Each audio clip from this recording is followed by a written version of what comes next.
ఈవేళ మిమ్మల్ని హడావిడిగా పిలిచిన కారణం ఏంటంటే ఈవేళ మే 5th మే 5వ తారీఖు మన రాజమండ్రి వాళ్ళకి ఆ తారీఖు అనగానే గుర్తు రావాలి. మరి మీకు ఇంకా గుర్తు రాదంటే ఇంక స్టేట్లో ఏం గుర్తుంటుంది?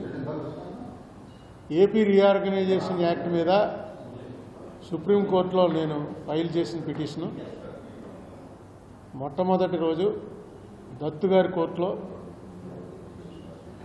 నేను ఆర్గ్యుమెంట్ చెప్పినటువంటి రోజు ఈవేళ కరెక్ట్గా 11 ఏళ్ళు అయింది. 11 ఏళ్ళు అయింది. ఇప్పటి వరకు కేంద్ర ప్రభుత్వం కౌంటరే ఫైల్ చేయలే. రాష్ట్ర ప్రభుత్వం జగన్మోహన్ రెడ్డి సీఎంగా ఉండగా ఆయన 4 ఏళ్ల పరిపాలన అయిన తర్వాత ఫిబ్రవరి 24, 2023 నాడు అప్పటి చీఫ్ సెక్రటరీ జవహర్ రెడ్డి గారు కౌంటర్ ఫైల్ చేశారు.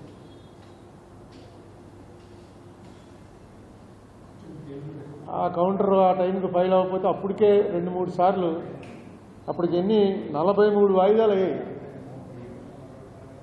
నేను పార్టీ ఇన్ పర్సన్ అంటే ఈ 9 ఏళ్లలో, ఎందుకంటే 11 ఏళ్ళ 23 నుంచి ఇంకా ఆగిపోయింది. ఆ కౌంటర్ వాళ్ళు వేసిన తర్వాత 24/2/23 నాడు వేసిన తర్వాత ఇంకా దానికి కొంచెం వాల్యూ పెరిగింది. అప్పటి వరకు నేను 43 సార్లు కోర్టులో పార్టీ ఇన్ పర్సన్గా అపీర్ అయ్యాను. 43 సార్లు ఢిల్లీ సుప్రీంకోర్టులో.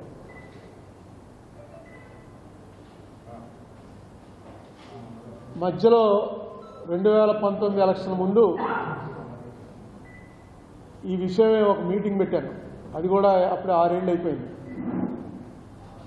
ఆ మీటింగ్కి చంద్రబాబు నాయుడు గారిని, పవన్ కళ్యాణ్ గారిని, జగన్మోహన్ రెడ్డి గారిని, సిపిఐ, సిపిఎం, బీజేపీ పార్టీల వారందరికీ కూడా పార్టీ హెడ్లకి ఒక ఉత్తరం రాశాను. సార్ ఇలా మీటింగ్ పెడుతున్నాను, కారణం ఇది, దీని మీద మీ పార్టీ తరఫున ఎవరో ఒకరిని పంపించండి. ముఖ్యులైనటువంటి వాళ్ళని పంపిస్తే మేమంతా విజయవాడ ఐలాపురం హోటల్లో మీటింగ్ పెట్టాను, అక్కడ కలుస్తాం, ఒకసారి దీని మీద తీర్మానం చేస్తాం. ఇంకా ఎలక్షన్ 2 నెలల్లో ఉంది. పవన్ కళ్యాణ్ గారు ఆయనే స్వయంగా వస్తున్నానని కబురు చేశాడు. ఆయన వస్తాడనే ఊహలో పెట్టలేదు మేము మీటింగ్. అంత పెద్ద లీడర్స్ రావడానికి పిలిచింది నేను, చిన్నవాడిని. ఆయనే వస్తాడని నేను అనుకోలేదు. ఆయన డైరెక్ట్గా పవన్ కళ్యాణ్ గారే వస్తున్నారండి అని చెప్పి నాకు కబురు వచ్చేటప్పటికి కొంచెం అప్పటికప్పుడు రాత్రి కొంచెం అరేంజ్మెంట్స్ పెద్దవి చేసుకోవాల్సి వచ్చింది. అలాగే ఆయన రావటం వల్ల ఆయన వచ్చి 3 అవర్స్ అక్కడ ఉండిపోయాడు. ఆయన 3 అవర్స్ ఉండి మీటింగ్ మొత్తం అయిన తర్వాత దాని లీగల్ పొజిషన్ కోసమని జస్టిస్ చలమేశ్వర్ గారు, సుప్రీంకోర్టు విశ్రాంత న్యాయమూర్తి, ఆయన్ని పిలిచాం. ఆయన్ని పిలిచి అలాగే ఐవైఆర్ కృష్ణారావు గారు బీజేపీ పార్టీ తరఫున ఆయన వచ్చారు. 2 మంత్రుల్ని పంపించారు చంద్రబాబు నాయుడు గారు. నేను ఎక్స్పెక్ట్ చేయలే. 2 మంత్రుల్ని, 2 ఐఏఎస్ ఆఫీసర్లని, అలాగే కుటుంబరావు గారిని ప్లానింగ్ కమిషన్ చైర్మన్గా ఉండేవారు ఆయన్ని, వాళ్ళు ఒక టీంని చంద్రబాబు నాయుడు గారు పంపారు. ఈయనైతే పవన్ కళ్యాణ్ గారు స్వయంగా వచ్చేశారు. సరే, వైఎస్ఆర్ పార్టీ తరఫున ఆయన జగన్మోహన్ రెడ్డి గారు, నేను తెలుగుదేశం వచ్చే మీటింగ్కి నేను రాను, అందుకు నేను ఐఎమ్ నాట్ కమింగ్, అపియరింగ్, ఎవరిని పంపట్లేదు కూడా అని చెప్పి వాళ్ళు విత్డ్రా అయిపోయారు. అలాగే సిపిఎం వారు బీజేపీ తోటి మేము మీటింగ్లో కూర్చోమని సిపిఎం వారు కూడా రాలేదు. సిపిఐ వారు వచ్చారు. కాంగ్రెస్ తరఫున తులసిరెడ్డి గారు వచ్చారు.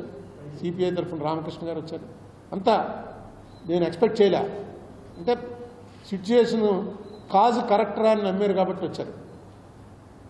ఆ రోజున మేము అనుకున్నటువంటి తీర్మానం ఏంటంటే ఏ ప్రభుత్వం అధికారంలోకి వచ్చినా రెండు నేను అడుగుతున్నది ఎప్పుడు మీకు అంత రాజమండ్రి వాళ్ళందరికీ తెలుసు. నేను రెండే అడుగుతాను. ఒకటి, ఫిబ్రవరి 18న 2014 ఫిబ్రవరి 18న ఏదైతే లోక్సభలో బిల్లు పాస్ అయిందని ప్రకటించారో దాన్ని పాస్ అవ్వలేదు అని చెప్పి నేను అంటున్నాను. దాన్ని సపోర్ట్ చేస్తూ అమిత్ షా గారు, మోడీ గారు ఇద్దరు కూడా పార్లమెంట్లోనే మాట్లాడారు.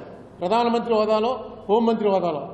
ఆవేళ ఆంధ్రాకి చేసినంత అన్యాయం మేము చేయట్లేదులే అని కాంగ్రెస్ వాళ్ళు కొంచెం ఎప్పుడు రైజ్ అయినా వీళ్ళ దగ్గర ఉన్నటువంటి పాశుపతాస్త్రం ఏంటంటే, కూర్చోవా, ఆ రోజు నువ్వు చేసింది మర్చిపోయావా, ఆంధ్ర వాళ్ళకి ఎంత అన్యాయం చేసావు అనగానే వీళ్ళు నోరు మూసి కూర్చుంటుంటారు. ఆంధ్ర నుంచి మాత్రం ఎవడో ఈ విషయం అడగడం. ఇంకా ప్రధానమంత్రి, హోంమంత్రి అడిగారని చెప్పి నేను కూడా దీని మీద చర్చ జరుగుతుందనే ఉద్దేశంతో కోర్టు కేసులో మనకు ఉన్నటువంటి ఇది కూడా మార్చాను. మన ప్రేయర్ ఏంటంటే ఏపీ రీఆర్గనైజేషన్ యాక్ట్ చెల్లదు అని ప్రకటించడం.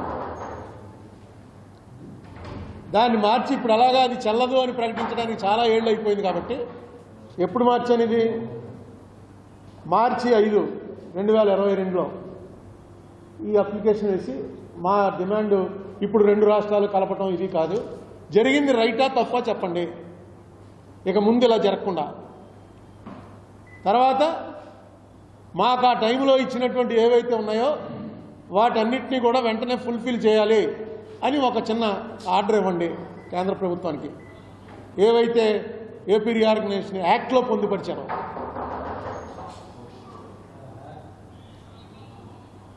ఇది చాలా స్వల్పం అని ఎందుకు అడగరో నాకు అసలు అర్థం అవుతుంది. అసలు పవన్ కళ్యాణ్ గారు అయితే ఆ వేళ మొత్తం చదివి ఏమో దీంట్లో పెద్ద ఇదేముందని అన్నాడు.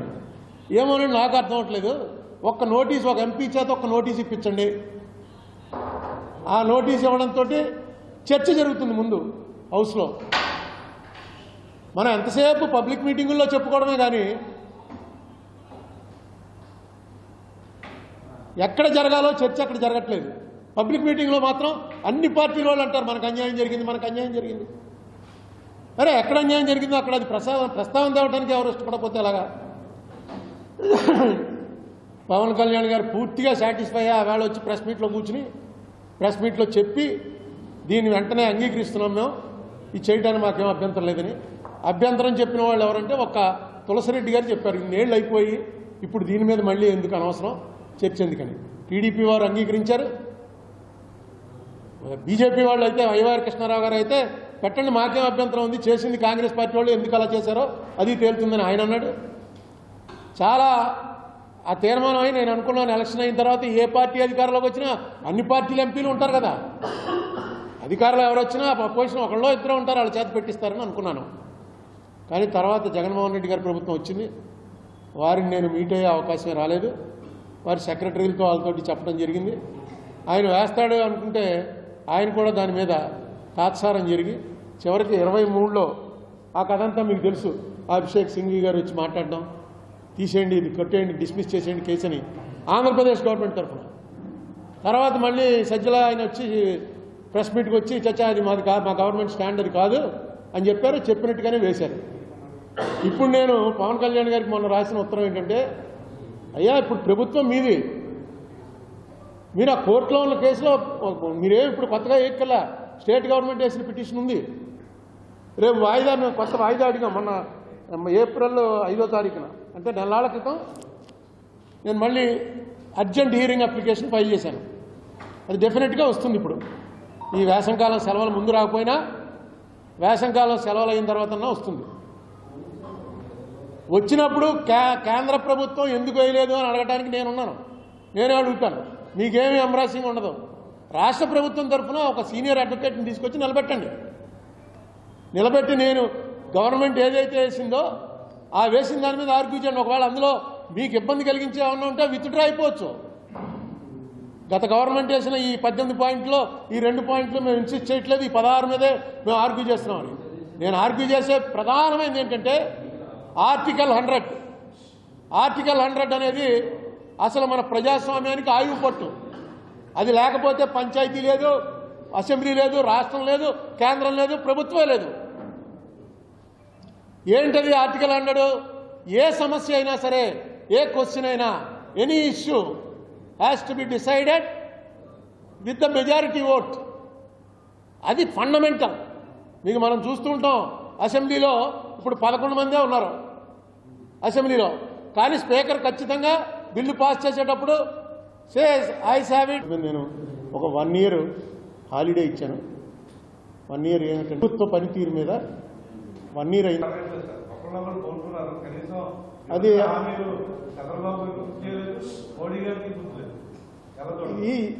దీని మీద విస్తృతంగా చెప్తాను.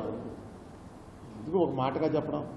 ఇంకొక ఇష్యూ ప్రస్తుతం పహల్గామ్ ఇష్యూ ఒకటి చాలా బర్నింగ్ ఇష్యూ.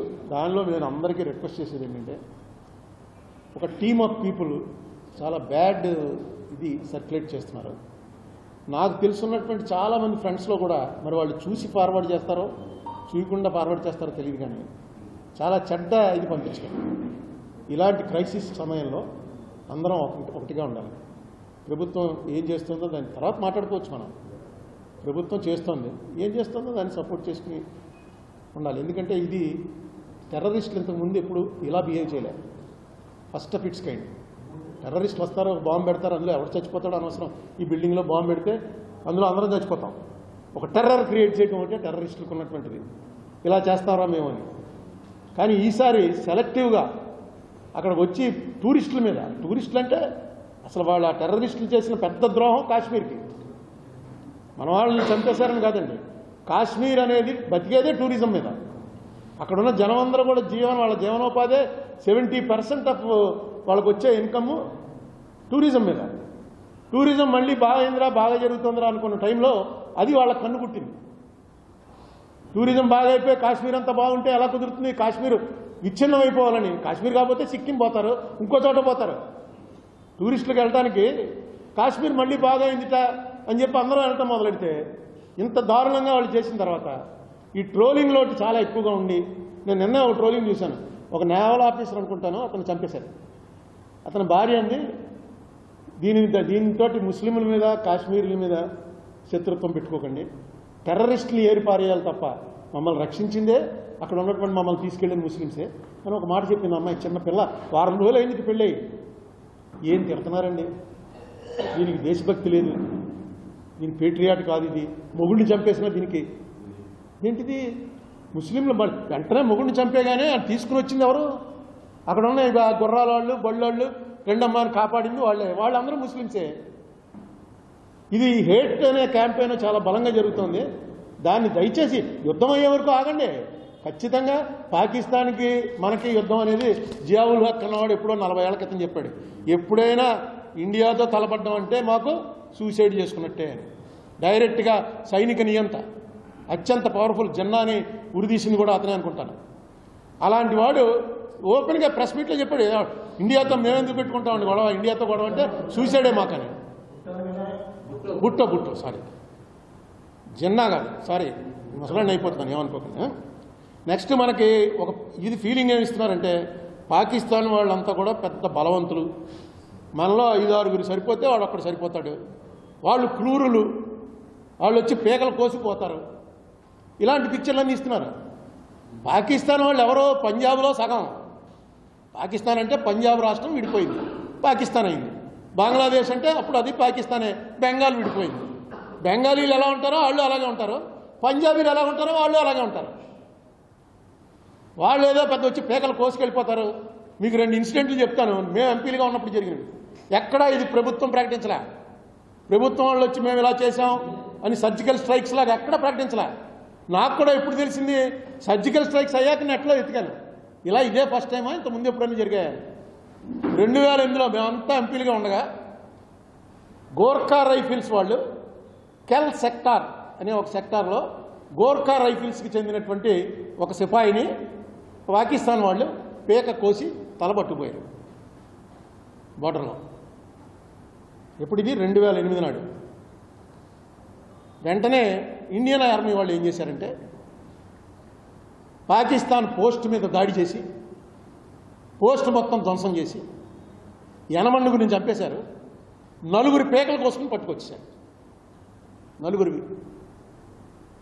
అలాగే 2011లో కుప్వారా అనే చోట, దాని పేరు కూడా ఆపరేషన్ జింజర్ అని పెట్టారు. 6 సోల్జర్స్ మన వాళ్ళని చంపేశారు. వాళ్ళు 6 సోల్జర్ని చంపేస్తే వీళ్ళు ఆపరేషన్ జింజర్ అంటే అల్లం అన్నమాట. అల్లం ఆపరేషన్ అని పేరెట్టుకుని వెళ్ళి ఒక పోస్ట్లో 13 మందిని చంపేయడమే కాకుండా 3 పేకలు కోసేశారు. 2013లో ఇది పేపర్లో వచ్చింది. ల్యాన్స్ నాయక్ హెమ్రాజ్ అనేవాడిని, ఒక సిపాయిని, ల్యాన్స్ నాయక్ సిపాయిని పూంచ్ సెక్టర్లో పేక కోసేశారు. వాళ్ళు కోసేస్తే రివెంజ్గా వెళ్ళి వీళ్ళు 6 సోల్జర్స్ని ఎంతమందో తెలియనంతమంది టెర్రరిస్టులు, వాళ్ళు 5 అయ్యుండొచ్చు, 4 అయ్యుండొచ్చు, అంటే సివిలియన్స్ అనమాట. వీళ్ళు మొత్తం అందరినీ కాల్చి వచ్చేసారు. మీరు ఇండియన్ ఆర్మీ అంటే ఏదో వీళ్ళంతా పొద్దున్నే మడిగట్టుకుని పూజ చేసుకుని ఆ టైంకి ఎవరన్నా వస్తే బాబు ఇప్పుడు కాదండి, ఇప్పుడు మేము ధర్మం పాటిస్తున్నాం, ఏముండదండి. అక్కడ బార్డర్లో ఉన్నవాళ్ళు వాడు ఒకడు కొడితే వీళ్ళు 4 కొడతారు. కొట్టేంత సమర్థత ఈ దేశానికి ఉంది. మనకి చైనాతో వారు వస్తే ప్రమాదమేమో, కానీ పాకిస్తాన్ అసలు ఎక్కడ సరిపోదు. దాని గురించి మనం ఏం చెప్పక్కర్లే పెద్ద. సరే, అప్పుడు ప్రభుత్వం ఏంటంటే అవి బయటికి చెప్పుకునేది కాదు, చెప్పకూడదని. ఇలాంటివన్నీ రివెంజ్, ఇమీడియట్ రివెంజ్లు, వీటన్నిటినీ గ్లోరిఫై చేయకూడదు. ఆ పేకలు కోసుకురావడం అనేది అప్పుడు కూడా భారతదేశానికి వాడు కోసాడు కాబట్టి మేము కోసామన్నా ఇష్టపడేవారు కాదు. పేకలు కోసాడు వాడి దేశం తరఫున మిలిటరీ, నువ్వు నీ దేశం తరఫున మిలిటరీ. ఇది ఎక్కడంటే లేదు, లేకపోతే ఆగదు, జనాలు నేను కంట్రోల్ చేయకపోతే కుదరదని. అక్కడ ఉన్న సోల్జర్ అలాగే ఉంటాడు, అలాగే ట్రైన్ చేస్తారు వాళ్ళు. డెఫినెట్గా పాకిస్తాన్ వర్సెస్ ఇండియాలో కానీ పూర్తిగా నష్టపోయేది ఎవరంటే పాకిస్తాన్ వాళ్ళకి తెలుసు. ఆల్రెడీ బోల్డ్ అని చూస్తూ ఉంటాను, ఖాళీగా ముసలాన్ని అయిపోయి ఖాళీగా ఉన్నాను చూసుకుంటాను. బోల్డ్ అని పాకిస్తాన్ డిబేట్లు చూస్తున్నాం. పాకిస్తాన్ డిబేట్లో కొత్తగా మనలాంటి మీలాంటి కుర్రాళ్ళందరూ వచ్చి మాలాంటి పెద్దలందరినీ తిడుతున్నారు. ఏం చేశారు మీరు? మతం అని పట్టుకుని మనం ఎలా అయిపోయాం? మతం కాకుండా ఉండి ఇండియా చూడండి ఎలా పెరిగిందో. మొన్నటికి మొన్న 40 ఏళ్ల క్రితం 50 ఏళ్ల క్రితం మతం వదిలేసింది బంగ్లాదేశ్. పాకిస్తాన్, ఇండియా రెండింటినీ మించిపోతుంది. మనకేంటి కర్మ? మతం మనం పర్సనల్గా పెట్టుకుందాం. మతం పేరుతో మనం ఈ చేయటం ఏంటని పాకిస్తాన్లో కొత్త కుర్రాళ్ళు, కొత్త యువతరం అంతా కూడా గట్టిగా వాదిస్తున్నారు. పెద్ద రోజు మీరు ఒకసారి చూడండి, ఇది జరుగుతుంది. ఇక్కడ మనం దురదృష్టవశాత్తు మనం ఇప్పుడు మతం ప్రధానం అనేటువంటి దృష్టిలోకి వెళ్తున్నాం. ఇది కరెక్ట్ కాదు. ఇండియాకున్న గ్లోరీ ఏంటంటే డెమోక్రసీ, సెక్యులరిజం. ఎవడైనా రావచ్చు ఇక్కడికి. ప్రపంచంలో బహిష్కరించబడిన వాళ్ళు ఎవడైనా, ఉదాహరణ మీకు అనేక సార్లు చెప్పాను. ఇప్పుడు మనకి పార్సీలను ఉంటారు, వాళ్ళని ఏ దేశంలోకి రానివ్వాల. ఎందుకంటే వాళ్ళని వేరే తెగవారు వెంటాడుతున్నారు. ఆ వెంటాడుతున్న తెగ చాలా పెద్దది. ఈ పార్సీలు ఉన్నవాళ్ళు ఇరాన్ నుంచి పారిపోయి షిప్లో వచ్చి ఏ దేశం దగ్గర కబురెట్టినా మీ దేశంలో షిప్ పెట్టుకుంటా ఉంటే నో క్వశ్చన్ లేదు. మా దేశంలోకి వస్తే వాళ్ళు వచ్చి మా మీద పడతారు, మీరు మా దేశంలోకి రావడానికి లేదు పండి అన్నారు. ఇక్కడ మాత్రం సూరత్ దగ్గర రాజుగారు పిలిచి వాళ్ళ నాయకుడిని పిలిచి, ఏంటా ఎలాగా మీరు వేరు మేము వేరు, ఎప్పుడు ఇది 100 సంవత్సరాల క్రితం ఎలా కలిసి ఉంటారు ఇక్కడంటే అతను చెప్పలేక ఎక్స్ప్రెషన్కి వాళ్ళ భాష వేరు, వీళ్ళ భాష వేరు. పాలు పంచదార తెప్పించండి, పాలు పంచదార వాడు జేబులో తెచ్చాడో మరి ఎక్కడి నుంచి తీసాడో కలిపి చూపించట. ఇలా కలిసిపోతాం మీలో. మళ్ళీ నువ్వు పంచదారని వేరు చేయలేవు, పాలు వేరు చేయలేవు. ఒక్క అవకాశం ఇవి, దా వచ్చి మా దేశంలో ఉండి చూసుకుంటాం మిమ్మల్ని ఎవడ వెంటాడుతున్నాడు అని. ఆ పార్సీలు అలా మనం చెప్పి తీసుకొచ్చిన పార్సీలు వాళ్ళ వల్ల ఈ దేశానికి ఎంత మంచి జరిగిందంటే, మొట్టమొదటిసారిగా ఇండియాలో జరుగుతున్న అన్యాయం బ్రిటిష్ పార్లమెంట్లో దడదళ్లాడించిన వాడు దాదాబాయి నౌరోజీ పార్సీ. ఈ దేశంలో విప్లవం తీసుకొచ్చాడు. ఏది? పారిశ్రామిక విప్లవం. జంషెడ్జీ టాటా పార్సీ. ఈ దేశంలో ఏ మిలిటరీ వాడికి రానంత గ్లామర్ ఉన్న మిలిటరీ మ్యాన్ ఎవడో మానేక్ షా పార్సీ. అలాగే హోమీ బాబా అణు విద్యుత్తు ఎవరు? పార్సీ. మన ధర్మం ఏం నమ్ముతుందంటే, మనం ఒకడికి ఉపకారం చేస్తే దేవుడు వాడి ద్వారా 10 రెట్లు ఉపకారం చేస్తాడు మనకి. మనం నమ్ముతాం. మనం ఎవడో తెలియనివాడన్నా కష్టంలో ఉన్నాడంటే మన అందరికీ ఉంది ఈ దేశంలో. అది సనాతన ధర్మం. మనకి ఎక్కించేశారు. అది కష్టంలో ఉన్నవాడిని కాకొచ్చి చూసి అట్లీస్ట్ జాలి పడకపోతే మనకే గిల్టీగా ఉంటుంది. ఏమి చేయలేకపోయాం కానీ కనీసం మనకు బాధ కలగలేదు ఎట్లా. దాన్ని మార్చే ప్రయత్నాలు జరుగుతున్నాయి. దయచేసి ఈ సమయంలో ఉత్తునే నాకు తెలిసిన బాగా చాలా క్లోజ్ ఫ్రెండ్స్ కూడా ఏంటో అలా పోతున్నారు అందులోకి. ఇది ఒక పెద్ద ఈ ఫార్వర్డ్ చేయటం దేశభక్తి అనుకుంటున్నారు ఏంటో కాదు. దేశభక్తి అంటే ఏంటంటే ఈ దేశం ఎలా పటిష్టంగా ఉండాలని ఆలోచన చేయండి. అందరం కలిసి ఉంటేనే పటిష్టం. ఈ మధ్య కొత్తగా మొదలెడుతున్నారు ఏమని, ఇక్కడ ఎందుకు ఉంచామండి, ఇప్పుడు పాకిస్తాన్లో హిందువులు ఎంతమంది ఉన్నారు, 1% ఉన్నారు. ఇండియాలో 12% ముస్లిమ్స్ ఎందుకు ఉండాలండి? వీళ్ళని పంపించేయండి పాకిస్తాన్. ఇది ఒక పెద్ద లెక్క వేసి పంపిస్తారు. వాళ్ళకి తెలియనటువంటి విషయం ఏంటంటే పాకిస్తాన్ అనేది ఇండియా నుంచి విడిపోయి ఏర్పడలా, పంజాబ్లోంచి విడిపోయి ఏర్పడింది. పంజాబ్లో ముస్లింలు ఎంతమంది ఉన్నారు చూడండి, ఎవరు లేరు, 1% కూడా లేరు. ఇక్కడ లెక్కేస్తాడు. మన రాజమండ్రిలో మన సాహిబులు ఏం చేశారు, పంజాబ్లో విడిపోయారు, దెబ్బలాడుకున్నారు, చచ్చారు, కొట్టుకున్నారు, చాలామంది చచ్చిపోయారు. అలాంటి మళ్ళీ ప్రపంచంలో జరగల అంత దారుణమైనటువంటి మైగ్రేషన్, మడ్రలే కనబడితేనే. అక్కడ పంజాబ్లో అసలు ఒకరిని ఉంచలేదు, వాళ్ళు కనీసం 1% ఉంచారు. ఇది ఏంటంటే మామూలు జనాలకి బాగా ఎక్కుతుంటాయి. అవునండి, నిజమే కదండి, మనకి ఇక్కడ ఎందుకు వాళ్ళు ఉంటే నీకు నష్టం ఏంటి? ఈవేళ రాజమండ్రిలో నిజంగా నాకు తెలుసు వైభవంగా బతికినటువంటి ముస్లిమ్స్ నాకు తెలుసు, ఎందుకంటే మా క్లాస్మేట్స్ అందరూ ముస్లిమ్సే. ఈవేళ వాళ్ళ పరిస్థితి ఏంటో తెలుసు. ఒక్కడు సక్సెస్ఫుల్గా ఇదిగోరా నేను మీతోటి మీ హిందూ పెద్దలు ఈ మధ్య ఈ 40-50 ఏళ్లలో బాగుపడి కోట్లు సంపాదించిన వాళ్ళతోటి కనీసం 10వ వంతు నేను సంపాదించాను అని చెప్పగలవాడు ఒక్క లేడు. బజార్లో ఆస్తుల్లో 30% ముస్లిమ్స్ ఉండే వేళ ఏమీ లేదు. ఏదో కొత్తగా యాంటీ ముస్లిం హేట్రెడ్ అనేది డెవలప్ చేస్తున్నారు. అదొద్దు. యాంటీ పాకిస్తాన్, ఎస్, పాకిస్తాన్ వాళ్ళు మనం అంటే పడదు, మనం పాకిస్తాన్ని టాలరేట్ చేసే సమస్య లేదు. వాళ్ళు ఇలాంటివన్నీ చేస్తుంటారు, ఎందుకంటే చిన్న దేశం కాబట్టి. ఎప్పుడు బలమైన వాడు ఎదురుకుండా వచ్చి పోరాడతాడు. బలహీనలో అనుకోండి మనం పోతూ వెనక నుంచి రాయి చుక్కొట్టడం, ఎవడో తెలియకుండా చీకట్లో వచ్చి దెప్పకాయ కొట్టి పారిపోవటం, ఇవన్నీ చిన్న లెవెల్లో ఏంటంటే దాని అర్థం వాడు ఎదురు పడితే అవతల చంపేస్తాడేమో అని భయం. సేమ్ పాకిస్తాన్ అంతే. వాళ్ళు మొన్న చేసిన టెర్రరిస్ట్ యాక్టివిటీ అన్నది ప్రపంచం అంతా ఖండిస్తోంది. ముఖ్యంగా ముస్లిం దేశాలు ఖండిస్తున్నాయి, ముస్లిం దేశాలన్నీ ఖండిస్తున్నాయి. ఇంకో విషయం మీకు తెలియదు ఏంటంటే, ఇండియాలో ఒక్కచోట హిందూ మతం ఉందనుకోకండి. ఇండోనేషియా అనేటువంటి దేశం ఒకసారి చూడండి. ఇండోనేషియా అనేటువంటి దేశం పూర్వం మన వాళ్ళే ఉండేవారేమో, పూర్తిగా ఇస్లామిక్ దేశం అయిపోయింది. ఇండోనేషియాలో ఉన్నంతమంది ముస్లిమ్స్ ప్రపంచంలో ఏ దేశంలోనూ లేరు. ప్రపంచం మొత్తం మీద హైయెస్ట్ నెంబర్ ఆఫ్ ముస్లిమ్స్ ఉన్న దేశం ఇండోనేషియా. వాళ్ళ ప్రధాని, ప్రెసిడెంట్ అందరూ ఎప్పుడు ముస్లిమ్సే ఉంటారు. మన 3 సింహాలలాగా వాళ్ళ సింబల్ ఏంటో తెలుసా అండి? మన 3 సింహాలు ఎలాగో వాళ్ళ సింబల్ గరుడ. గరుడ అంటే శ్రీ మహావిష్ణువు వాహనం. దాని గరుడ కూడా వేరే పేరు కాదు, గరుడే దాని పేరు. వాళ్ళ కరెన్సీ నోట్ల మీద వినాయకుడి బొమ్మ ఉంటుంది. దేవుడి కింద చూస్తారు వాళ్ళు. ఇస్లాం తీసుకున్నారు. వాళ్ళు చేయడం నమాజ్ చేస్తారు, మసీదుకి వెళ్తారు. వాళ్ళ పాతవి పోగొట్టుకోలే. అక్కడ రామాయణం, భారతం, థాయిలాండ్లో ఇక్కడ ఎవరన్నా బ్యాంకాక్ వెళ్ళిన వాళ్ళు ఉంటే బ్యాంకాక్ ఎయిర్పోర్ట్లో ఇలా దిగ్గానే మనకు కనిపించేది. మనకి ఇండియాలో అక్కడ కనిపించదు. పెద్ద ఈ బిల్డింగ్ అంత విగ్రహం, ఈ బిల్డింగ్ అంత ఉంటుంది విగ్రహం, పెద్ద విగ్రహం. ఇటేపు ఒక 30 మంది, అటేపు 30 మంది. ఏంట్రా అని అలా చూస్తే నాకు గుర్తొచ్చింది క్షీరసాగర మదనం. మధ్యలో ఏమో శ్రీ మహావిష్ణువు ఉంటాడు, పెద్ద సర్పం, ఇటు రాక్షసులు కోరలు ఏవో పెట్టారు, ఇటేమో కిరీటాలు పెట్టి దేవతలు లాగుతూ ఉంటారు. క్షీరసాగర మదనానికి థాయిలాండ్కి ఏంటంటే సంబంధం? అది కట్టింది ఎప్పుడు? ఈ మధ్యనే, కొత్తది. వాళ్ళది కూడా ఇతిహాసం మందే, వాళ్ళ పురాణాలు మనవే. మంది ఓల్డెస్ట్ సనాతన ధర్మం అంటే ఎప్పుడు పుట్టిందో తెలియని ధర్మం. సనాతనం అంటే ఎప్పుడు వచ్చిందో తెలియదు, ఎవరు చెప్పారో తెలియదు. అది సనాతనం. మిగతా ధర్మాలన్నీ సంవత్సరాలు గడిచి పురాతన ధర్మాలు అయ్యాయి, కానీ సనాతన ధర్మం మనది ఒకటే. దీన్ని మరి ఎందుకు దీన్ని పొల్యూట్ చేసే ప్రయత్నాలు జరుగుతున్నాయో నాకైతే అర్థం కాలేదు. ఈ ప్రపంచం అంతా అంగీకరించే టైంలో ఇవాళ ప్రపంచం అంతా అంగీకరిస్తోంది. మీకు ఎప్పటి నుంచి మనల్ని ఫాలో అవుతూ వస్తున్నారు ఒకసారి చూడండి. హిరోషిమా నాగసాకి మీద బాంబు వేసాడు. ఆ బాంబు వేసిన వాడు వాడికి అసలు ఇక్కడ ఇండియా అనే దేశం కూడా అప్పుడు ఎక్కడుందో వాడికి తెలియని పరిస్థితి. ఇండియా అనే ఎక్కడో ఉంటుంది. ఇప్పుడు మన ఆఫ్రికాలో దేశాలు మనకు ఎలా తెలీదో అలాంటిది సాఫ్ట్వేర్ రాకముందు ఇండియా ఉంది ఎక్కడో అని.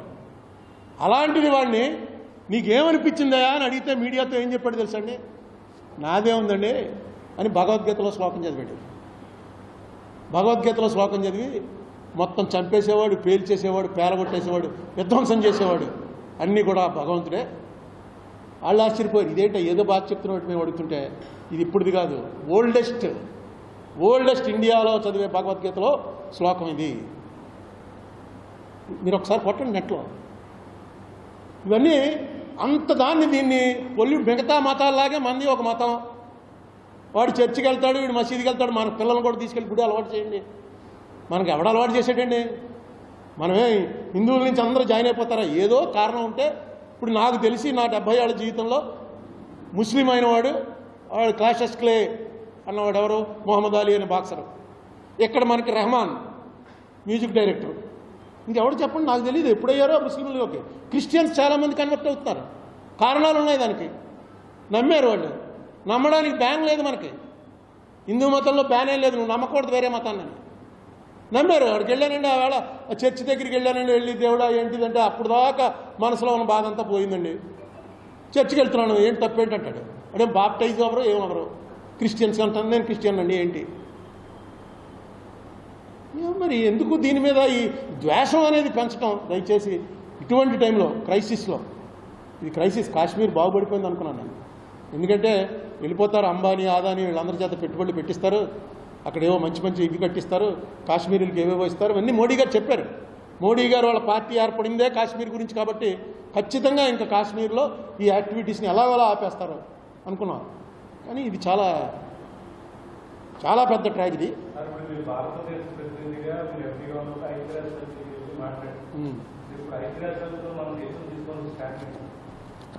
తీసుకున్నారుగా స్టాండ్, ఇంకెంతకన్నా స్టాండ్ ఏంటి? ఇప్పుడు ఒకటి, మోడీ అనేది సామధాన భేద దండోపాయాలని 4 ఉంటాయా? మనకు ఆ 4 తెలుసు. కానీ మహాభారతంలో ఇంకో ఉపాయం కూడా ఉంది, ఉపేక్షోపాయం. ఇది నరసరావు చేసేవాడు. అది అంటే ఏమి చెప్పకుండా ఉపేక్షగా ఉండటం, వహించడం. ఏమో మోడీది ఉపేక్ష ఉపాయం పాలవుతున్నాడేమో ఎవడో తెలుసు. లేకపోతే వాడు మొత్తం శాంక్షన్స్ అని చెప్పేసి ఇష్టం వచ్చినట్టుగా టారిఫ్లు మార్చేసి అన్ని దేశాలు గగ్గోలు పెట్టేసాయి. మోడీ ఏం మాట్లాడలేదు. ఏమో ఇది ఒక నీతే కాదా, దీనివల్ల మనకి మొత్తం మునిగిపోతామా, ఏమైనా బెటర్మెంట్ జరుగుతుందో వెయిట్ చేసి చూడాలి. కాశ్మీర్ ఇష్యూలో మనం ఏం మాట్లాడక్కర్లేదు అసలు. మోడీ గారు కానీ అమిత్ షా గారు కానీ వీడికి పాఠం నేర్పుతాం, ఇంతకింత తీర్చుకుంటాం, వాళ్ళని అడిగి దొక్కేస్తాం, ఏం అనక్కర్లే. ప్రపంచం అంతా ఉంటుంది ఆ మాట. నీకు ఈవేళ పాకిస్తాన్ ఐసోలేటెడ్, ఒక్కట్లేదు. వాళ్ళు దబాయించండి, మాకేంటే సంబంధం, మీ దేశంలో జరుగుతుందా, కాశ్మీర్లో ఉగ్రవాదులు చేస్తే మమ్మల్ని ఎలా సంబంధం కలుపుతామని ఎవడో నమ్మడం. బిన్ లాడెన్ది జరిగిన తర్వాత ప్రపంచంలో ఉన్న వెస్ట్రన్ కంట్రీస్ వాళ్ళు ఎవరు కూడా పాకిస్తాన్ మాకు టెర్రరిజంతో సంబంధం లేదంటే అప్పుడు నమ్మడం. ఇప్పుడు కూడా ఆ కాందహార్లో ఎవరినైతే అప్పచెప్పేసామో అతను పాకిస్తాన్లో ఉన్నాడు. అన్ని అందరికీ తెలుసు, ప్రపంచం అంతా తెలుసు. సో నేను ఈ అవకాశాన్ని వాడుకుని రిక్వెస్ట్,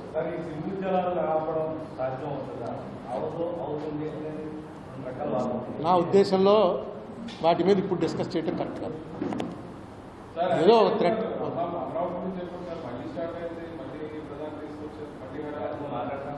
అమరావతి వాళ్ళకి ఎజెండా.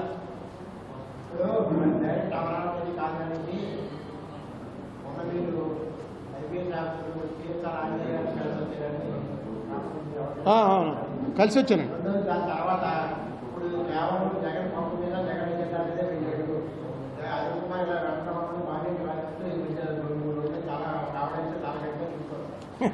ఇప్పుడు ఒకటి చెప్తాను మీకు, ఇది పార్టీకి కూడా నేను రాసుకొచ్చాను. తెలుగుదేశం వారికి, ఇంతకుముందు వైసీపీ వారికి చెప్పింది మీకు గుర్తుండే ఉంటుంది. నెల్సన్ మండేలా స్టోరీ చెప్పాను, గుర్తుంది కదా. నెల్సన్ మండేలా మీద ఉచ్చపోసేవాడు అక్కడ వచ్చి ఓ జైలరు, దీని చేత పని చేయిస్తూ మధ్యలో వచ్చి కావాలని, అంటే దారుణమైన అవమానం అన్నమాట అది. అతను ఒక రెస్టారెంట్కి నెల్సన్ మండేలా ప్రెసిడెంట్ అయిన తర్వాత వెళ్తే ఓ మూల ఒకడు వణికిపోతుంటే మండేలా పక్కన ఉన్న సెక్యూరిటీ వాళ్ళతో అతను ఎలా తీసుకురా అని చెప్పాడు. అతను వెంటనే లేచి వణికిపోతూ బాబు అని వీళ్ళు వెళ్ళగానే వాడు ఇంక అయిపోయింది నా లైఫ్ అనుకున్నాడు. తీసుకొచ్చి కూర్చోబెట్టారు. తినన్నాడు.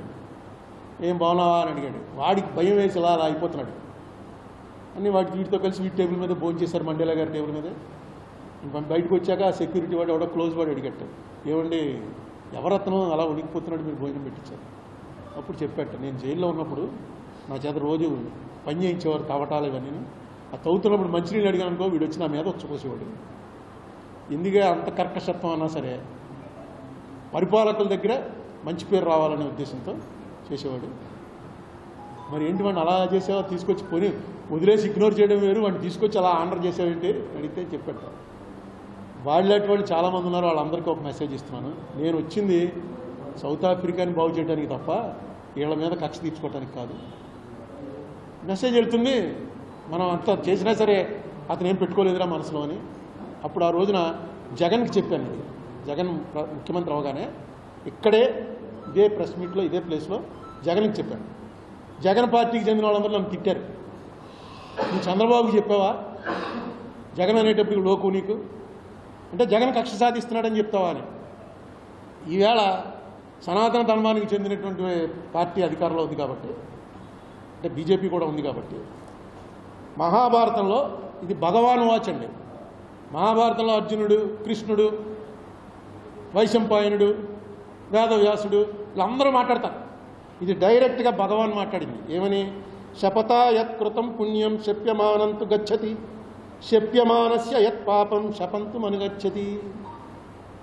దేవుడు చెప్పాడు డైరెక్ట్గా. ఏమని? నిన్ను తిట్టేవాడు నాడే వాడి పుణ్యమంతా నీకు వచ్చేస్తుంది. నన్ను తిట్టేవాడు పుణ్యం ఏంటంటే ఎదవాడు పాపాత్ముడు అందుకే తిడుతున్నాడు, వాడికి పుణ్యం ఏముంటుందంటే ఇంకో వెసులుబాటు ఇచ్చాను.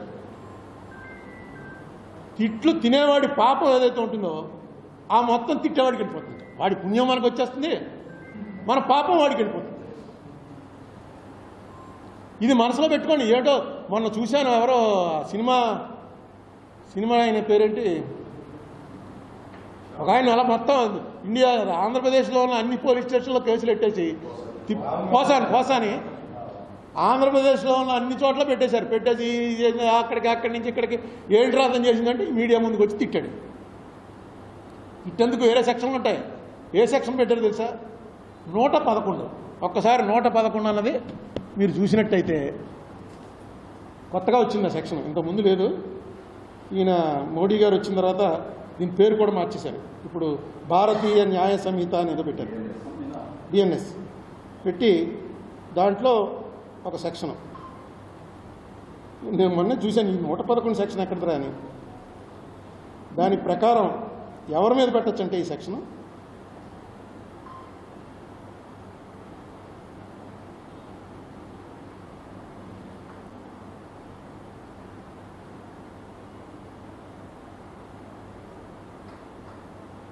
చూశాను కానీ ఎక్కడ పోయింది.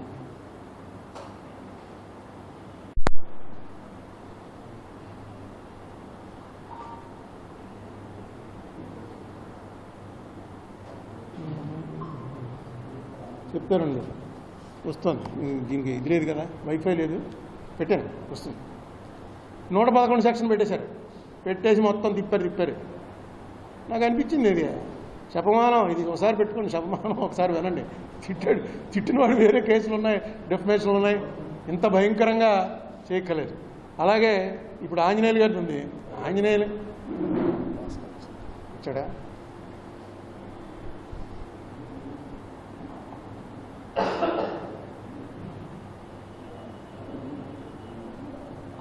అఫెన్సెస్, ఏ అఫెన్సెస్ మీద 111 పెట్టచ్చంటే kidnapping, robbery, vehicle theft, extortion, land grabbing, contract killing, economic offences, cyber crimes, trafficking of people అంటే పిల్లల్ని తీసుకెళ్ళి అమ్మేస్తుంటారు, డ్రగ్స్, వెపన్స్, ఆయుధాలు సరఫరా చేయటాలు, డ్రగ్స్ సరఫరా చేయటం, పిల్లల్ని తీసుకెళ్ళి వ్యభిచార గృహాలకు అమ్మేయటం.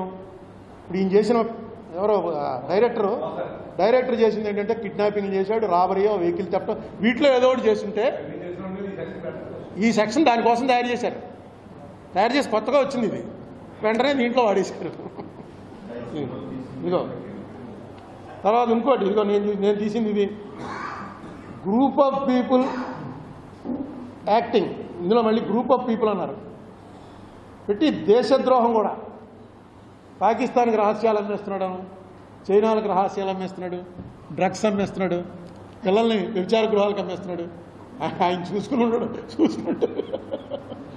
గొల్లు మరి వాళ్ళు పెట్టు. ఇది ఎక్కడ గొడవ? సెక్యులర్ అంటే దేశద్రోహం అయిపోయాడు ఆల్రెడీ. అంతే కదా. ఇప్పుడు లేటెస్ట్ దాని ప్రకారం అన్ని మతాలు కలిసి ఉండాలండి అన్నామంటే వచ్చాను. సరే మీరు ఇవన్నీ ఇలా రివర్స్ అవుతుంది. దీన్ని రెజీమ్ రివెంజ్ అంటారు. వీళ్ళు అధికారంలో ఉన్నప్పుడు వాళ్ళ మీద, వాళ్ళ అధికారంలో ఉన్నప్పుడు వీళ్ళ మీద. ఈ ఆంజనేయులు గారిని నేను కలవడం పూర్తిగా నాకు 20 ఏళ్ళ క్రితం నుంచి, అంటే నేను ఎంపీ అయిన తర్వాత చాలామంది ఐఏఎస్ వాళ్ళు, ఐపీఎస్ వాళ్ళు, ఆఫీసర్స్ న్యాచురల్గా కలుస్తారు. కొంతమంది ఫ్రెండ్స్ అయిపోతారు, కొంతమంది అసలు ఇప్పుడు గుర్తు కూడా పట్టరు, కొంతమంది పరిచయస్తులుగా ఉంటారు. అట్లా స్టేజ్లు ఉంటాయి. అలాగా ఫ్రెండ్గా అయిపోయినటువంటి ఆఫీసర్లు కొంతమందిలో ఈ ఆంజనేయులు గారు ఒకడు. ఈయన కొన్నాళ్ళు ఢిల్లీలో పనిచేస్తున్నప్పుడు కూడా నేను ఢిల్లీ వెళ్తే ఫోన్ చేయడం, ఎక్కడ ఉన్నారని అడగటం. ఈయనతో మంచి టచ్లో ఉంది. ఈయన ఇంటికి కూడా వెళ్ళాను. వీళ్ళ ఆవిడ కూడా నాకు బాగా తెలుసు, పిల్లలు బాగా తెలుసు. మన జంజాల గారు వియ్యంకుడు, సినిమా డైరెక్టర్ జంజాల గారు వియ్యంకుడు. నాకు తెలిసి ఇతని మీద ఎప్పుడు కరప్షన్ ఛార్జెస్ అనేది రాలా. జనరల్గా పోలీసు వాళ్ళకి శత్రువులు చాలా ఎక్కువ మంది ఉంటారు, ఇతనికి ఇంకా ఎక్కువ మంది ఉంటారు. ఎందుకంటే ఇతన్ని చంద్రబాబు నాయుడు గారి టైంలో 5 జిల్లాలకు ఎస్పీగా వేశారు. నాకు తెలిసి ఎక్కడికి వెళ్తే అక్కడ టెర్రర్ క్రియేట్ చేశాడు. మెయిన్ రౌడీయిజము, ఫ్యాక్షనిజము ఈ రెండింటి మీద చాలా తీవ్రంగా పోయాడు. అందుకే రాజశేఖర రెడ్డి గారు సీఎం అవగానే రాజశేఖర రెడ్డి గారికి ఒక హ్యూమన్ టచ్ ఉంటుంది. ఓన్లీ ఇతను ఒక ఆఫీసరు, నేను ఒక సీఎం అన్నట్టుగా ఇప్పుడు చూడడం.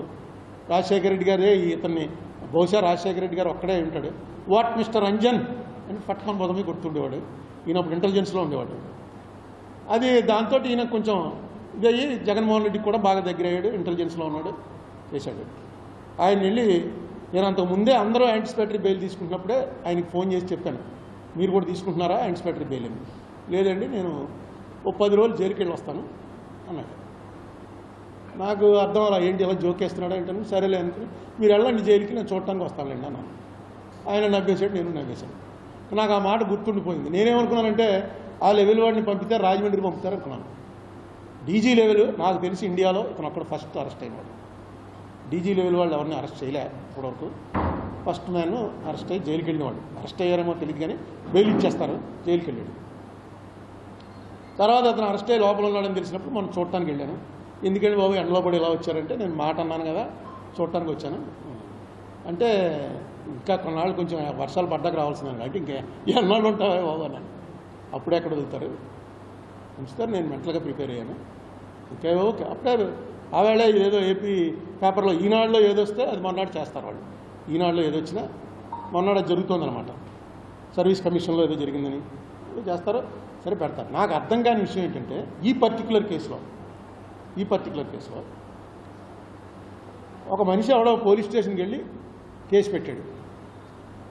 కేసు పెడితే పోలీసు వాళ్ళు ఏం చేయాలి? కేసు రిజిస్టర్ చేసుకోవాలా, లేకపోతే వీడు మనిషి మంచివాడు కాదు, నీడు సరైనడు కాదు అని కేసు రిజిస్టర్ చేయకుండా ఆగడానికి పోలీసులకు హక్కుందా? పోలీసు వాళ్ళకి ఒక కేసు పెట్టాడు ఎవడో వచ్చి ఒక అమ్మాయి మీద. ఆ అమ్మాయిని తీసుకొచ్చేశారు, జైల్లో పెట్టేశారు. పెట్టేసి ఏం చేశారు? జైల్లో పెట్టేసి ఏం చేశారు? బెయిల్ రాగానే విడిచేశారు. ఆ కేసు ఇంకా తేల్లా. అప్పుడే ఆ అమ్మాయి మళ్ళీ వచ్చి నన్ను అన్యాయంగా కేసు పెట్టారంటే ఎస్పీలు, డీజీలు, పోలీసు వాళ్ళు ఎవడన్నా పని చేయగలడు అసలు? ఎందుకు తీసుకొచ్చారు? నేను ఈయన చూసి వచ్చిన తర్వాత మొత్తం నెట్లో చూస్తున్నా తెలిసింది ఏంటంటే, ఆవిడ ఒక పెద్ద పారిశ్రామికవేత్త మీద రేప్ కేసు పెట్టింది. రేపు చేయడం ప్రయత్నం చేయడం కాదు, రేప్ కేసు పెట్టింది. ఆ రేప్ కేసుని విత్డ్రా చేయించమని ఎలాగోలాగా నీ దౌర్జన్యం చేసి ఆ అమ్మాయి చేత విత్డ్రా చేయించని ఆ ఎవడైతే ఉన్నాడో అతను ఎవడో ఏషియా ఖండంలో 7వ రిచెస్ట్, ఏషియా ఖండంలోనే రిచెస్ట్ వాళ్ళ వరుసలో 7వ వాడు. 2,35,000 కోట్ల రూపాయలు వాడి నెట్వర్త్, వాళ్ళ కంపెనీ వర్త్. వాడు వచ్చి అప్పటి సీఎం జగన్మోహన్ రెడ్డిని అడిగాడని, జగన్మోహన్ రెడ్డి తీసుకొచ్చి ఆ అమ్మాయి చేత చేసాడు. కేసు విత్డ్రా అయిందా లేదో తెలియదు, ఆ కేసు ఏమైందో తెలియదు. కానీ ఆవిడ వీళ్ళ మీద ఇచ్చిన కంప్లైంట్లు ఏం రాసిందంటే, ఆ కేసుకి నేను వెళ్లకుండా ఉండటం కోసం నన్ను తీసుకొచ్చి ఇక్కడ జైల్లో పెట్టారు. ఆ కేసుకి పలానా డేట్ ఇచ్చింది కోర్టు ముందు వెళ్ళి చెప్పాలి. ఆవిడ చెప్పడానికి వీలు లేకుండా చేయడం కోసం ఇలా చేశారు అని ఆవిడ కంప్లైంట్లో రాసింది. కంప్లైంట్ తెప్పించాను. ఇదో ఇప్పుడు బాంబే వాళ్ళతో పంపించాను. ఎవరో తెలిసిన ఫ్రెండ్స్ ఉంటారు కదా, అక్కడ ఏమైందో కేసు అని.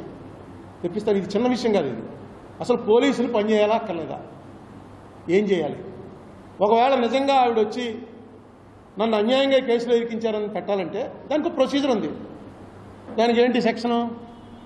ఇప్పుడు కొత్త బిఎన్ఎస్ పాత అయితే 195 ఐపీసీ, కొత్త బిఎన్ఎస్ సెక్షన్ ప్రకారం సెక్షన్ 231 ప్రకారం మెజిస్ట్రేట్ కోర్టు పర్మిషన్ లేకుండా వీళ్ళ మీద ప్రాసిక్యూషన్ చేయడానికి లేదు. ఇన్వెస్టిగేట్ చేయాలన్నా సరే మెజిస్ట్రేట్ పర్మిషన్, ఎందుకంటే ఆ కేసు ఇంకా పెండింగ్లో ఉంది. ఎవరైతే ఆవిడ నా ఆస్తులేవో ఫోర్జరీ చేసిందని కంప్లైంట్ ఇచ్చాడో ఆ కేసు ఇంకా పెండింగ్లో ఉండగా ఈ కేసు ఎలా బుక్ చేస్తారు? బుక్ చేయాలంటే ఈ సెక్షన్ ప్రకారం పర్మిషన్ తీసుకుని చేయాలి. అది చట్టం. తీసుకున్నారా? లేదు. పోలీసు వాళ్ళని తీసుకెళ్ళి లోపలేటువంటి నువ్వు జగన్ తప్పు చేశాడంటే జగన్ మీద పెట్టు కేసు. జగన్ వచ్చి నిన్ను లోపలెట్టాడు, నువ్వు వెళ్ళి జగన్ లోపలెట్టు. అసలు రేపు నుంచే పోలీసు వాళ్ళు ఎవడన్నా ఇప్పుడు ఎమ్మెల్యేలు వాళ్ళు ఫోన్ చేసి చెప్తుంటారు, ఏమండి ఏంటి ఇంకా అరెస్ట్ చేయలేదు అరుణ్ కుమార్ని? నేను చెప్పాం అంటే సార్ ఒక కాగితం రాసి పంపించండి, ఆ కాగితం నోటరీ చేయించండి, ఆ నోటరీ చేయించి ఆ కాగితం పంపిస్తే ఆ కాగితం నేను ముందు వెరిఫై చేస్తాను, మీదో కాదో వెరిఫై చేసి అప్పుడు యాక్షన్ తీసుకుంటాను. పోలీసు వాళ్ళు ఎవడమాట అండి. ఇంకా ఇప్పటికే పోలీసు ఉద్యోగం అంటే ఎవడధికారులు కేడీగాని తీసుకొచ్చి లోపలికి వెళ్ళి సార్ అంటున్నారు. ఏమో రేపాడు ఎమ్మెల్యే అవుతాడో ఎంపీ అవుతాడో, ఎందుకు వచ్చిన రిస్క్? వాళ్ళతోటి మనలాంటి మామూలు మనుషులనే ఉన్న వాళ్ళు అరెస్ట్ చేస్తారు, కానీ కేడీగాళ్ళని వాళ్ళని అరెస్ట్ చేయడం మానేశారు. రిస్క్ ఎందుకని? ఎప్పుడో మా చిన్నప్పుడు వచ్చింది అర్ధ సత్య అని ఒక పిక్చర్. అందులో అంతే ఒక కేడీగాడ ఈ ఏరియాలో పెద్ద నాయకుడైపోయి ఎవడైతే పోలీసు వాడిని అరెస్ట్ చేసాడో అని పిలిచారా నా కొడుకు టేబుల్ మీద పెట్టి కాళ్ళెట్టి అలా నిలబడో ఏమనుకుంటున్నావు అని చెప్పి వాడికేమో ఇటు సెక్యూరిటీ కింద వేస్తారు. మంచి సినిమా చూడండి, ఉంది అర్ధ సత్య. ఓంపురి యాక్ట్ చేశాడు, గోవింద్ నిహలాని. జరుగుతోంది అది. వీళ్ళని తీసుకెళ్ళి లోపలేశారు. డీజీ లెవెల్ వాడిని.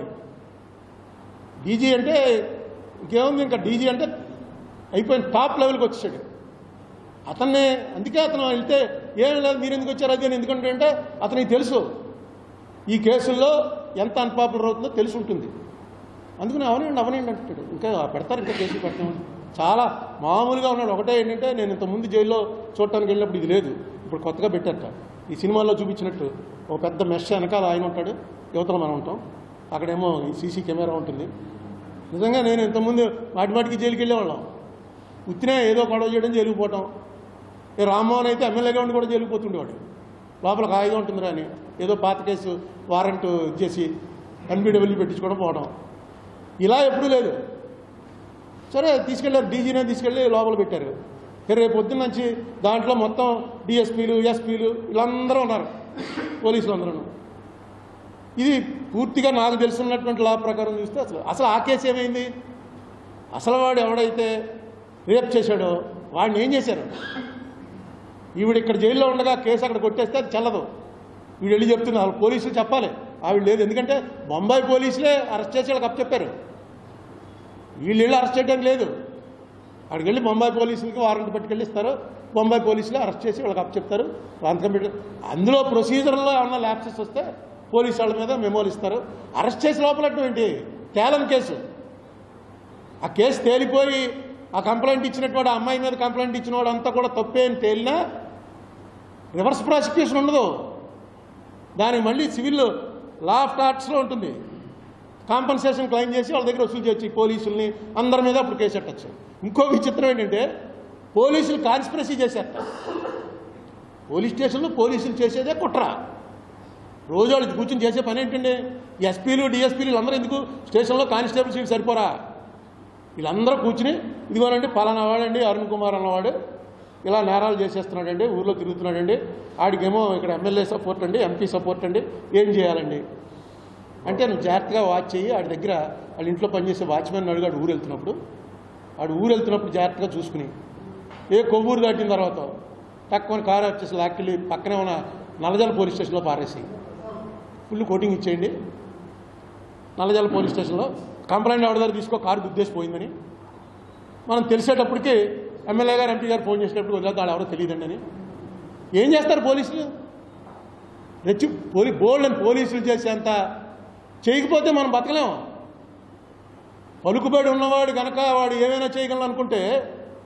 మనం బతకగలమా? మనకేం పలుకుపడింది? రోడ్డు మీద తిరగలమా?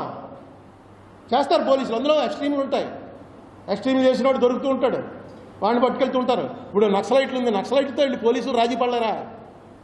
వాళ్ళకి తెలీదా? వెళ్ళిపోయి ఆ నక్సలైట్లు వాళ్ళతో ఫ్యామిలీస్తో రే మిమ్మల్ని ఏం చేయరా బాబు, మమ్మల్ని ఏం చేయొద్దని చెప్పని కుట్ర. నక్సలైట్లు కాల్చడం అంతా కుట్రే. జాగ్రత్తగా కాపు కాసి ఎక్కడ మీటింగ్ పెట్టుకుంటున్నారో వాడు పిల్లల్ని అడిగో ఎవరినో అడిగి తెలుసుకుని జాగ్రత్తగా వెళ్ళి వాళ్ళు కాపేసి ఆ నీళ్ళు కాల్చడంలో ఇళ్ళు చచ్చిపోతుంటారు. నక్సలైట్లను చంపడానికి వీళ్ళంతా కుట్ర చేశారు.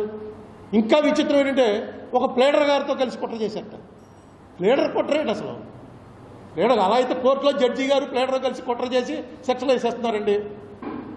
కుట్ర అన్న పదానికి 120B అన్న పదానికి పోలీసుల మీద తీసుకొచ్చి పెట్టడం అనేది ఏం చెప్తాం అండి? ఖచ్చితంగా చెప్తున్నానుగా, శపమానం గచ్చతి. అది వాళ్ళకి ఎక్కలేదు. ఇప్పుడు ఎక్కితే వాళ్ళ కంట్రోల్ అవుతారు.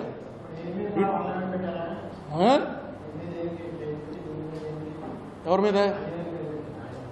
ఆ రోజున అమ్మాయిని అరెస్ట్ చేసి తీసుకురావడానికి ఆంజనేయులు అనేవాడు ఫోన్ చేసి విశాల్ గున్ని అనేవాడిని నువ్వు మా ఆఫీస్కి రా అని చెప్పి ఆఫీస్లో విశాల్ గున్నితోటి నువ్వు వెంటనే ఆ అమ్మాయిని అరెస్ట్ చేసి ఇక్కడ తీసుకురా అని ఆయన చెప్పాడు. విశాల్ గున్ని రాసిచ్చింది అని చెప్పాడు అంటూ ఇంకో మాట రాశాడు. మరి ఆ మాట ఎందుకు వీళ్ళు పక్క తీశారో.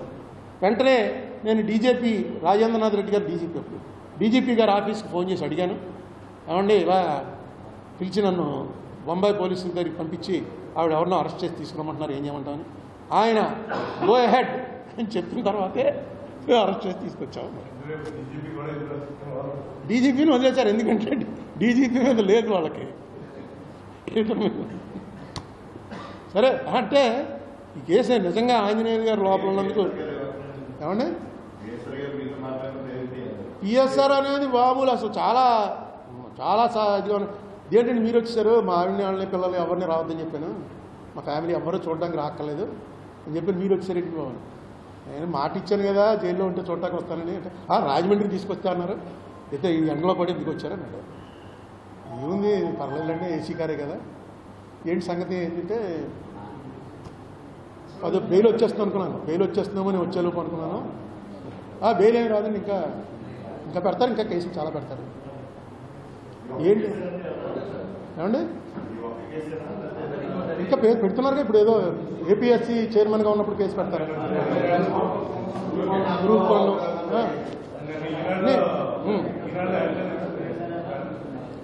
అదే మీకు ఈనాడు పేపర్ మీద ఆయన మీద ఈనాడు పేపర్కి చాలా కక్ష ఉండడానికి అవకాశం ఉంటుంది. ఎందుకంటే జగన్మోహన్ రెడ్డి ఈ పిటిషను నేను వేసిన పిటిషన్లో జాయిన్ అవ్వమని అడిగితే జగన్మోహన్ రెడ్డి జాయిన్ అవ్వ చెప్పాను కదా మీకు. 3 ఏళ్ల తర్వాత అప్పుడు వచ్చి అతను పిటిషన్ వేసాడు నా దానికి సపోర్ట్గా. సహజంగా వీళ్ళు ఏమనుకుంటారంటే ఇది ఆంజనేయులు చేయించాడు అనుకుంటారు. ఎందుకంటే నేను 2006లో ఇది బయటికి తీసుకొచ్చినప్పుడు ఆంజనేయులు డీఐజీగా ఉండేవాడు. ఆయన అరవిందరావు దగ్గర, అరవిందరావు గారు డీజీ, ఆంజనేయులు గారు డీఐజీ. ఈ కేసు ఆయనకు అప్పటి నుంచి తెలుసు. అంచేత ఆయన చెప్పి చేయించాడేమో అని అనుకోవడం. రామోజీరావు గారి వైపుకి ఈనాడు వైపు కన్నెత్తి చూసిన వాడి కళ్ళు పీకేస్తామనే మెసేజ్ ఇవ్వటమే ప్రభుత్వం యొక్క ధర్మం. వాళ్ళకున్న స్నేహం అటువంటిది. సో దానివల్ల చేసి ఉండొచ్చు. దేనివల్ల చేసున్నా ఇప్పుడు ఆంజనేయులు గారు లోపలికి వెళ్ళిపోవటం వల్ల వచ్చిన ప్రమాదం అని కాదు, పోలీసు వ్యవస్థ మీద ఇది ఎలా ఉండబోతుంది. పోలీసు ఒక కేసు ఇప్పుడు నేను అనుకోవడం ఇది చాలా పెద్ద డిబేట్ కదా. నాకు బాంబే నుంచి ఆ పేపర్స్ రాగానే మళ్ళీ చెప్తాను, పెద్ద డిబేట్కి దారితీస్తుంది. ఇది చిన్న విషయం కాదు. ఒక డీజీని తీసుకెళ్ళి పెట్టడం. నాకు ఒక డీజీ గుర్తుంది, ఎవరో గిల్ అని పంజాబ్లో ఎంఎస్ గిల్ అనే కేసు నాకు బాగా గుర్తు. ఎందుకంటే ఎంఎస్ గిల్ నా లెక్క ప్రకారం అయితే భారతరత్న ఇవ్వాలి అతనికి. పంజాబ్ మొత్తం మిలిటెన్సీని సింగిల్ మ్యాన్ ఇంకెవడో రెబీరో గారు చేశాడు కానీ చేయలేపాడు రెబీరో.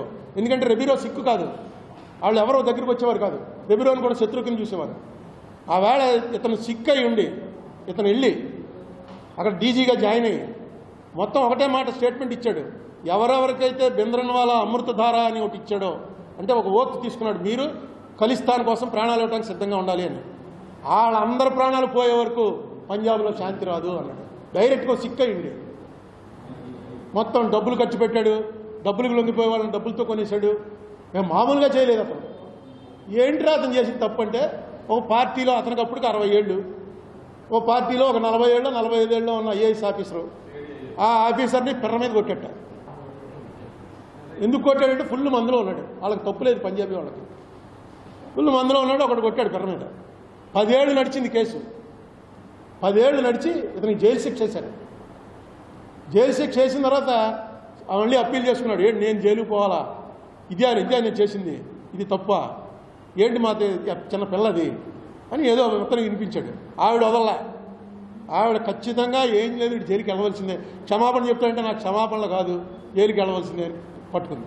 చివరికి మన జ్యుడిషియరీకి ఏం చేయాలో తెలియక ఏం చేశారంటే ఫైన్ కట్టే అని చెప్పి ఆవిడికి ఒక 5 లక్షలు 10 లక్షలు కాంపన్సేషన్ ఇప్పించి ఇతనికి ఏమని ఇచ్చారు స్ట్రిక్చర్స్ అంటే, నువ్వు ఇంకా పబ్లిక్ ప్లేస్లో తాకూడదు, అది శిక్ష అని శిక్ష ఇచ్చి ఆ 10 లక్షలు ఆవిడకి ఇస్తే ఆవిడ ఏం చేసింది, ఒక ఏదో ఓల్డేజ్ హోమ్కో లేడీస్ హోమ్కో డొనేట్ చేస్తున్నాను, నేను డబ్బుల కోసం చేయలేదు అని చేసి. ఎవరికి తప్పు అనాలి ఇందులో? నిజంగా ఆవిడ అభిమానం దెబ్బతింది, ఆవిడ ఫైట్ చేసింది. వీడు గిల్ అనేవాడు వీడు అలాంటి వాడు కాబట్టి వాడు ఆపగలిగాడు. అక్కడ అంత కేర్లెస్గా ఉండే డేర్ డెవిల్ టైప్ మనిషి కాబట్టి అంత పెద్ద ఖలిస్తాన్ మూమెంట్ను ఆపగలిగాడు. ఏదో కొట్టాడు పోనీ పెద్దవాళ్ళు ఆయన వదిలేయడానికి ఆవిడ ఒప్పుకోలేదు. పార్టీ పెద్ద అందరూ ఐఏఎస్ ఐపీఎస్ ఆఫీసర్లు ఇలా చేస్తుందని ఆవిడ పట్టుకుంది. ఒక డీజీ అన్నవాడికి జ్యుడిషియరీ అతని బ్యాక్గ్రౌండ్ చూసి ఇచ్చినటువంటి వాల్యూ అది ఇచ్చి ఒక ఇది ఇచ్చారు. తర్వాత నుంచి ఏమైపోయాడు గిల్ అసలు. నేనైతే భారతరత్న వస్తుంది అనుకున్నాను. ఇంకా నిజంగా కారణంలో ఎంఎస్ గిల్ ఒకడు, ఏపీఎస్ గిల్, ఎంఎస్ గిల్ మంత్రి అనుకుంటాను.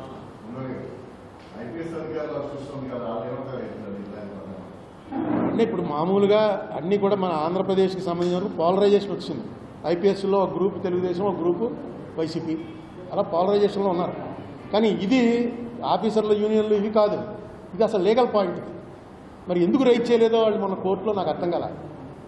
కోర్టులో రైజ్ చేయాలి, అసలు ఎలా అరెస్ట్ చేస్తారండి? నువ్వు ఒకటి మాట మాత్రం జడ్జి గారు అన్న మాట ఒకటి, అప్పుడు హైకోర్టులో అన్నాడో జిల్లా కోర్టులో అన్నాడో ఎక్కడ అన్నాడో కానీ జడ్జి గారు ఒక మాట అన్నట్ట, ఒక కామెంట్ బెంచ్ మించి, అసలు మీరు కేసు చదివి తీసుకొస్తున్నారా, కేసు అంతా చదువుకుని తీసుకొస్తున్నారా, ఊరికే అరెస్టు తీసుకురావటం రిమాండ్ ఎందుకంటే రొటీన్ అని అడిగారని చెప్పి ఎవరు చెప్పారు, ఎవడో పంపించండి. సో డెఫినెట్గా this is going to be A larger debate. ఈ ఇలా చేయటం వితౌట్ కోర్టు పర్మిషన్ తీసుకురావటం, పోలీసుల్ని ఒక రకంగా పార్టీ కార్యకర్తలుగా మార్చేసే ప్రయత్నం చేస్తే మామూలు జనం పరిస్థితి, ఏ పార్టీకి సంబంధం లేని జనం.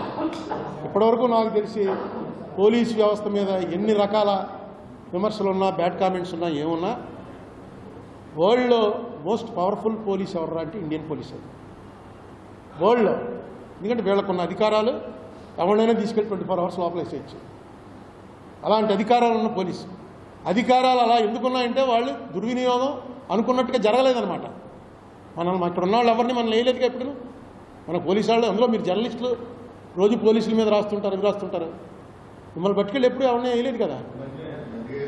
ఈ మధ్యన వేస్తున్నారు. అది ఈ మధ్యన కూడా ఎవరిని వేస్తారంటే వాళ్ళ పార్టీకి వ్యతిరేకం జర్నలిస్టులు ఉంటే వేస్తారు. మీరు అది కూడా ఉండొచ్చు, నువ్వెవరా చేయడానికి. నాకు ఒకసారి 3 Town పోలీస్ స్టేషన్లో ఓ బండిని కారు గుద్దింది, గవర్నమెంట్ హాస్పిటల్ దగ్గర. బండిని కారు గుద్దితే ఆ బండి వాడికి మొత్తం కింద పడిపోయాడు, దెబ్బలు తగిలే, కారు గుద్దేసి వెళ్ళిపోయింది. నెంబర్ అన్నీ నోట్ చేసుకున్నాడు. చేసుకుని వాడు వచ్చి పోలీస్ స్టేషన్ 3 Townలో ఫిర్యాదు ఇచ్చాడు. అప్పుడు ఎస్ఐ చాలా మంచివాడు, నాకు క్లోజ్, అప్పుడు పరిచయం లేదు. ఎస్ఐ కేసు బుక్ చేశాడు. చేసిన తర్వాత ఆ కారు వాడు ఎవడో నాకు తెలుసు. వాడు నా దగ్గరికి వచ్చాడు. నేను అప్పుడు ఏమీ కాదు, ఇది 80లో. కారు వాడు నా దగ్గరికి వచ్చి, గురువు ఇలా గుద్దేశాను, జనం ముగిపోతుంటే కాలేజీలోంచి తప్పించుకుని వచ్చాను, కొంచెం చూసి పెట్టంటే ఎవరినో పంపాను. పంపితే బండివాడికి పెద్ద దెబ్బలేం కాదు, గవర్నమెంట్ హాస్పిటల్ దగ్గర ఉన్నాడు. ఎవడరా బండివాడు అంటే ఈ రాజానగరం దగ్గర ఏదో ఊరు. అప్పుడు రామ్మోహన్ కూడా ఎమ్మెల్యే కాదు. వాడిని కబురెట్టాను. ఆడ అయిన తర్వాత తీసుకొచ్చాను. తీసుకొస్తే ఇక్కడ కొట్టుకుపోయింది. అరుతుంటే ఆపకుండా వెళ్ళిపోయాడు. బండివాడు కూడా మంచి పొగరగా ఉన్నాడు. అరుతుంటే ఆపకుండా వెళ్ళిపోయాడు, లేకపోతే అప్పుడే వదిలేదు. అది చూడండి, బండి గుద్దేసి ఆపకుండా వెళ్ళిపోయాడు. పడిపోయాను. బండికి ఏమవ్వాలా, వెనక నుంచి గొత్తలతో ముందు అడిపోయాడు. సరే నీకు అలా కాదు, నీకు వైద్యానికి మంచి వైద్యం చేయించి నీకు డబ్బులు ఎంత ఇమ్మంటావు చెప్పాను. అంటే ఆడి దగ్గర నేను డబ్బులు తీసుకోండి, నాకు బండి ఉంది అడిగి బండి ఉందని చాలా పొగరగా చెప్పాడు. చెప్పి నాకేం అక్కర్లేదు, అలా కదలే నీకు ఎంతో కొంత ఇప్పిస్తాను, వెళ్ళి స్టేషన్కి వెళ్ళి కేసు విత్డ్రా చేసేసుకో. స్టేషన్కి వెళ్ళాడు. స్టేషన్లో ఎస్ఐ గారు అన్నాడు. వెళ్ళి సార్ ఏమైంది అన్నాడు. అంటే ఇలాగా ఇక్కడ ఈ సందులో అరుణ్ కుమార్ గారి నుండి ఎవరో ఆయన పిలిచాడండి, మాట్లాడాడు. ఫోన్లండి వదిలేస్తాను, లాగి పెట్టుకుంటుంటే కేసు ఎట్టడం నువ్వే, వదిలేయడం నువ్వేనా, ఎవడరా అరుణ్ కుమార్ అని తీసుకురండి కేసు. అదేంటండి నేను ఏం రాజీ పడిపోతానంటే అదేంటి కూర్చో, కేసు పెట్టడం నువ్వే, ఇంకంటే మేము ఖాళీగా ఉన్నాం అనుకున్నావా అని చెప్పి ఆయన పెట్టాడు. నన్ను పిలిచారు, వచ్చి ఆయన లోపల వేసారండి, నేను లోపల లేదు బయట కూర్చోబెట్టారు. వెళ్ళాను, ఆయన పరిచయం లేదు నాకు. మీరు ఎవరండి అసలు, మీకు ఏంటంటే సంబంధం అన్నాడు. ఈ ఎవరైనా కారు నాకు తెలుసు, కారు తెలిస్తే మీరు రాజ్యత మేము ఎందుకు పోలీసులు మూసేస్తాం పోలీస్ స్టేషన్ అంటే ఒక మాట చెప్పాను, నేను లాయర్ని అని చెప్పాను. మరి పోలీస్ స్టేషన్ ముగించండి ఇంక మేమెందుకు అన్నాడు. అయితే ఇప్పుడు మీకు ఏం కావాలండి, ఇప్పుడు వాళ్ళు ఆ కారు వాడికి వచ్చి వార్నింగ్ నేను ఇవ్వకుండా ఇది కుదరదు, కారు వాడిని నేను పంపించండి, కేసు లేదు కానీ అదేంటాడు ఉద్దేశం పోతాడా కట్టుకుంటాడు. తర్వాత నాకు బాగా క్లోజ్ ఫ్రెండ్ అయిపోయాడు అనుకోండి ఎస్ఐ, పేరు చెప్పను, ఇప్పుడు కూడా అదే అంటుంటాను. అతను కనిపిస్తే అతను ఇంకా బతికే ఉన్నాడు, డిఎస్పీఓ అడిషనల్ ఎస్పీఓ రిటైర్ అయ్యాడు. ఏం బాబు బళ్ళల్లో వదిలేస్తున్నావా కొడుతున్నావా అని అడుగుతుంటాను. ఏం చేస్తారు పోలీస్కి అక్కడ కూర్చున్నప్పుడు, ఎవడరా కారు గుద్దేసి వెళ్ళండి అనగానే ఆవేశం వచ్చింది, పట్టుకో కారు అండి అని. వీడు వచ్చి వదిలేండి వదిలేండి అంటే ఎలా వదులుతాడు?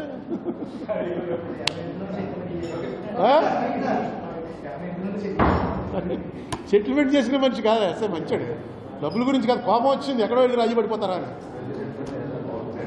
ఓకే, ఏడాది పూర్తవగానే ఈ ప్రభుత్వం ఏడాది ఏమంటారు దాన్ని రిపోర్ట్ ఇచ్చేవాడిని సుబ్రహ్మణ్య వేదాల్లో.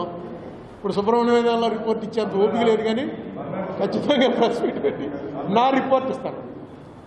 ఓకే, పవన్ కళ్యాణ్ గారు స్పందించలేదని మళ్ళీ పెట్టాను, స్పందించేలా చేయండి.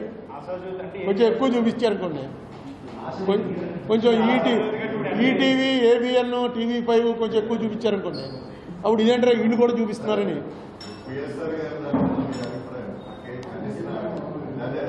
అరే ఇప్పుడు దాకా చేసింది అదే కదండి. అసలు ఇది నాకు ఆ బొంబాయి పేపర్లు రానివ్వండి, లార్జర్ ఇష్యూ ఇది.